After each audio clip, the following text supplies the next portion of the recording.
어렵네요. 자, 그 어려운 본문의 말씀 제목으로 우리가 믿음의 유산, 네, 순종의 발걸음. 제목은 그래도 이해 가시겠죠? 네, 이 제목으로 함께 말씀을 나눠보도록 하겠습니다. 자, 오늘 우리는 이 여호수아서 15장 말씀을 통해서 하나님의 약속과 그리고 그 약속이 이루어지는 과정을 살펴보려고 합니다. 자, 성경을 읽다 보면요. 이스라엘 그 백성들의 땅 분배 이야기가 이제 계속 마치 지리적이고 행정적인 그런 기록처럼 보일 수 있게 이제 쭉 이야기가 진행이 되죠. 자, 그런데 이 이야기 안에는요. 바로 하나님의 신실하심과 그리고 그런 하나님의 백성에게 주신 하나님께서 백성들에게 주신 축복의 이야기가 담겨 있습니다. 하나님께서는 이 이스라엘 백성에게 땅을 주시겠다고 분명하게 약속을 하셨고, 그리고 그 약속을 철저하게 성취하셨습니다. 그렇지만 그 약속은 단지 그들에게 자동적으로 하나님께서 그냥 주시겠다라고 하셔서 주신 것이 아니라 믿음과 순종으로 그들이 받아야 할 것이었죠.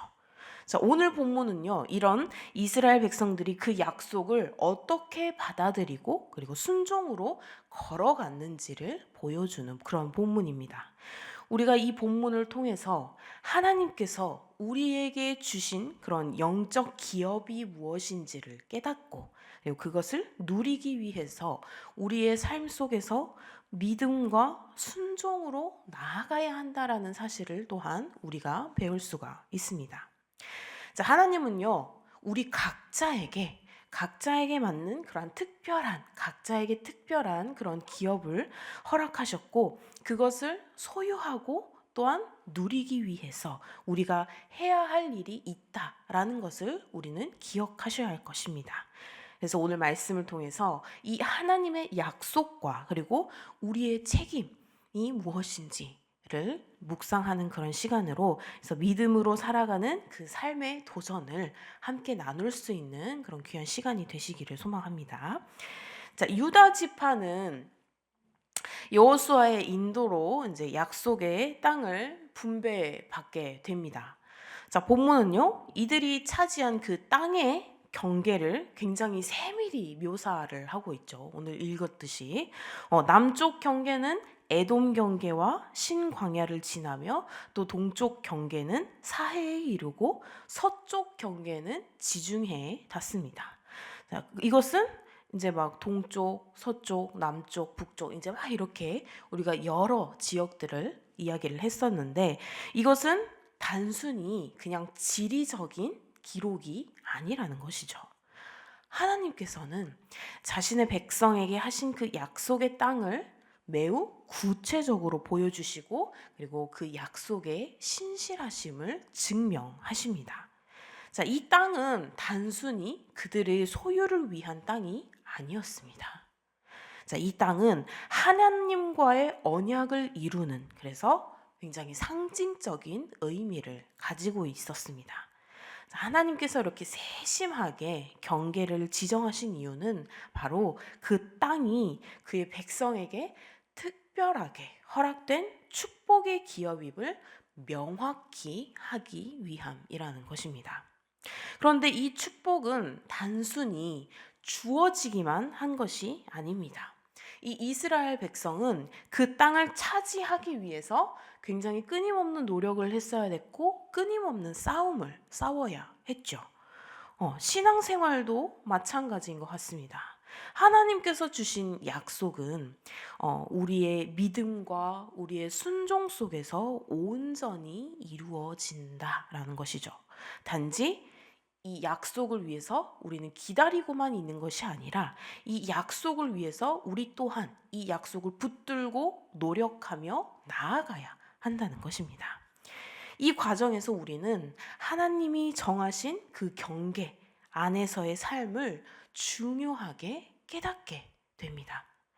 하나님께서는 각 사람에게 주어진 그 사명과 그리고 역할을 이렇게 이스라엘 백성들에게 구체적으로 지역을 나눠주셨듯이 우리에게도 마찬가지로 그런 사명과 역할을 구체적으로 나누어 주십니다. 그래서 우리의 경계는 우리의 삶에서 하나님께서 허락하신 그 축복과 책임을 나타내는 것입니다. 하나님이 우리 성도님들께 주신 그 사명의 경계는 무엇일까요? 우리는 그리고 또한 성도님들의 그 가정, 직장, 또 교회 공동체에서 하나님께서 주신 그 자리와 책임을 믿음으로 붙들고 계시는지 우리가 한번 또 생각을 해봤으면 좋겠습니다. 그래서 우리는 이 이스라엘 백성들처럼 하나님의 뜻에 따라 그 경계 안에서 살아가야 한다는 것입니다. 자, 본문에서 또 갈렙 이야기가 나오죠. 갈렙 13절에서부터 본문에서 이 갈렙은요 굉장히 특별한 주목을 받습니다. 그가 40년 전 가나안 땅을 정탐할 당시에는 하나님을 신뢰하며 굉장히 긍정적인 보고를 올렸던 그런 인물입니다. 하나님은 그의 충성을 기뻐하셨고 헤브론 땅을 약속을 하시죠. 그래서 갈렙은 85세가 되었는데 그의 믿음과 열정은 여전히 강했다라는 것이죠. 자, 그는 여호수아에게 자신이 약속받은 이 헤브론 산지를 요구하면서 하나님의 도우심으로 그 땅을 정복하겠다라는 결단을 보입니다. 이 갈렙이 선택한 헤브론, 하나님께서 주신다라는 말씀을 들었던 이 헤브론은 단순한 그냥 일반 평지가 아니었습니다. 그곳은 이 거인족인 아낙 자손이 거주하는 산지였고 그래서 정복하기 매우 어려웠던 그러한 지역이었어요.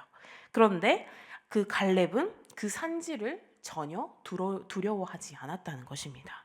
그는 자신의 힘이나 자신의 나이에 의존하지 않고 하나님의 약속을 신뢰하면서 그 산지를 정복하기 위해 나아갑니다. 그래서 그의 고백은 이렇게 요약을 할 수가 있는데요. 여호와께서 나와 함께 하시면 나는 이 산지를 정복할 수 있다. 내가 하나님께서 나와 하신 그 약속, 하나님께서 나와 함께 하시면 그 어떤 것도 나는 실패할 게 없다, 두려울 게 없다라고 할 수 있죠. 자, 갈렙의 이 이야기는 우리에게 굉장히 중요한 교훈을 몇 가지 주는데 먼저 믿음은 나이와 상황에 구애받지 않는다라는 것입니다. 나이가 너무 어리든 나이가 뭐 어느 정도 있든 나이가 또 너무 들었든 이런 그 나이에 들면 이 믿음과는 전혀 상관이 없다고 합니다. 믿음은 여전히 성장하고 성숙할 수 있습니다.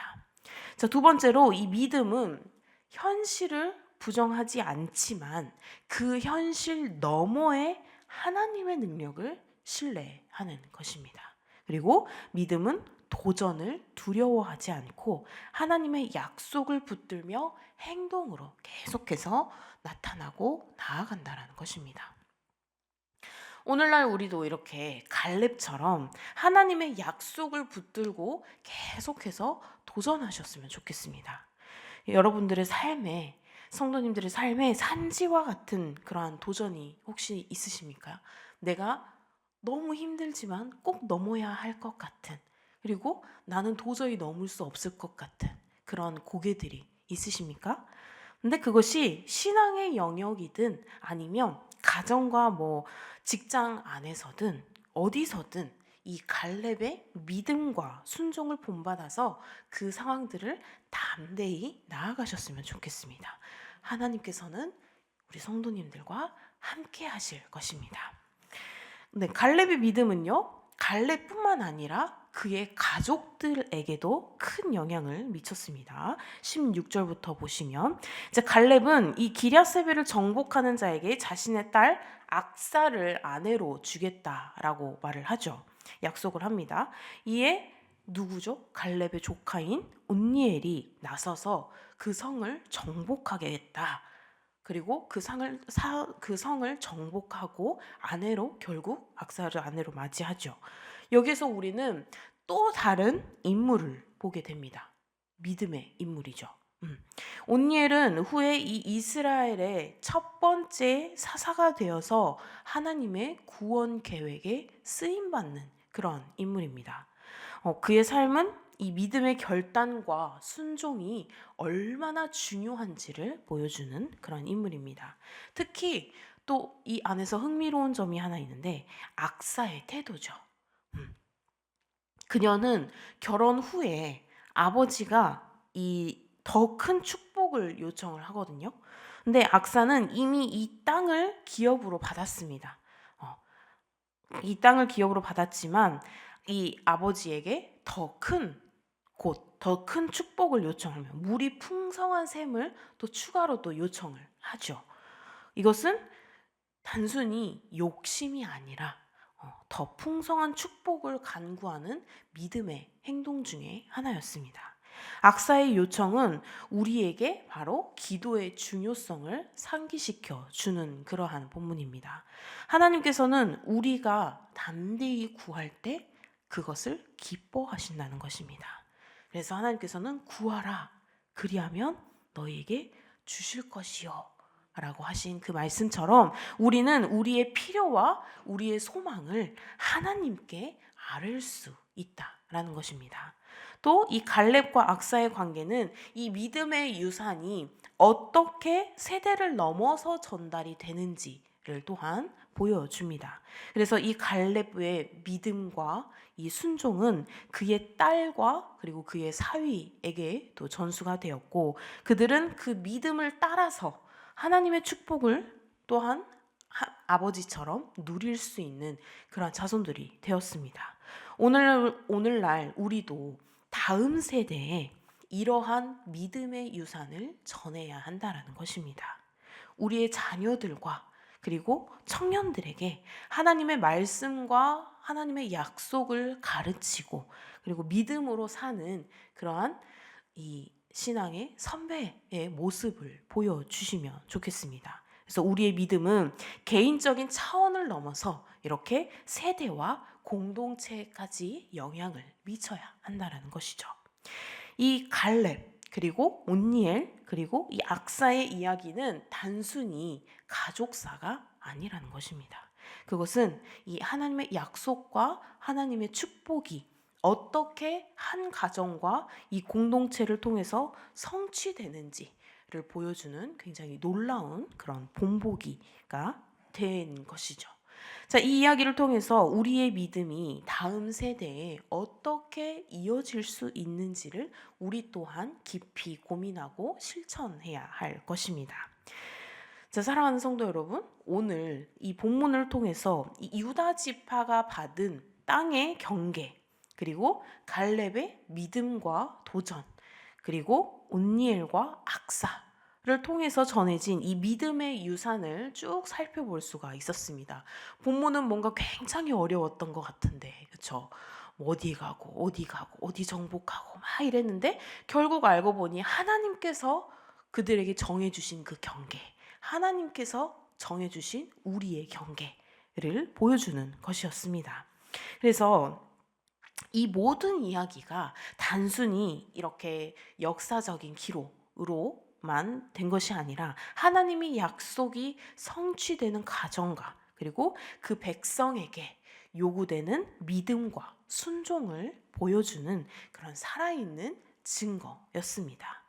우리 각자에게도 이렇게 하나님께서 허락하신 영업이 있습니다. 그것은 단지 눈에만 보이는 그런 축복만이 아니라 하나님과의 관계, 보이지 않는 하나님과의 관계, 그리고 사명, 그리고 우리가 이루어야 할 하나님의 나라라는 것을 우리는 기억하시고, 또 갈렙처럼 하나님의 약속을 굳게 믿고 산지와 같은 그 도전에 담대히 나아가야 할 것입니다. 또한 이 온니엘과 악사처럼 하나님께 더 큰 은혜의 축복을 구하면서 우리의 믿음이 우리에서 끝나는 게 아니라, 우리만이 축복을 받고 끝나는 것이 아니라 우리 이 다음 세대에 전할 수 있는 삶을, 본을 살아야 한다라는 것이죠. 오늘 말씀을 통해서 우리의 믿음을 다시 한번 그렇게 점검해 보셨으면 좋겠습니다. 우리는 하나님께서 주신 그 약속을 붙들고 그 약속을 성취하기 위해서 순종하고 걸어가고 있는지, 혹시 우리의 삶에 하나님이 주신 그 사명과 그 기업을 소홀히 하고 있지는 않는지, 믿음의 발걸음을 내딛고 하나님의 신실하심을 경험하며 살아가는 저와 우리 성도님들이 되시기를 소망합니다. 그래서 하나님의 약속은 언제나 신실하시며 그리고 그분의 백성에게 가장 선한 길을 예비하신다는 것을 우리가 잊지 말고 우리 모두 그 길을 따라서 순종하며 믿음으로 전진하는 그런 삶을 살아가시기를 주님의 이름으로 소망합니다. 기도하시겠습니다. 사랑과 은혜가 충만하신 하나님 아버지, 오늘도 이 여호수아서의 말씀을 통해 하나님의 신실하심과 약속의 성취를 묵상하게 하시니 또한 감사드립니다. 이 유다 지파가 받은 그 기업과 또한 갈렙의 믿음, 그리고 운니엘과 악사를 통해 보여주신 그 순종과 믿음의 본을 우리가 깊이 배우게 하시고 우리의 삶 속에서도 적용할 수 있도록 주님, 우리의 삶을 인도하여 주시옵소서. 오늘 하루도 온전히 주님께 드리오니 주님, 주님께서 주신 그 말씀을 우리의 마음에 새기고 말씀대로 행하며 살게 하여 주시옵소서. 우리가 하나님의 약속을 붙들고 주어진 자리에서 최선을 다하며 믿음으로 전진하게 하여 주시옵소서. 우리의 삶을 통해 하나님의 신실하심이 드러나고 하나님의 나라가 확장되기를 예수님의 이름으로 간절히 기도드립니다. 아멘.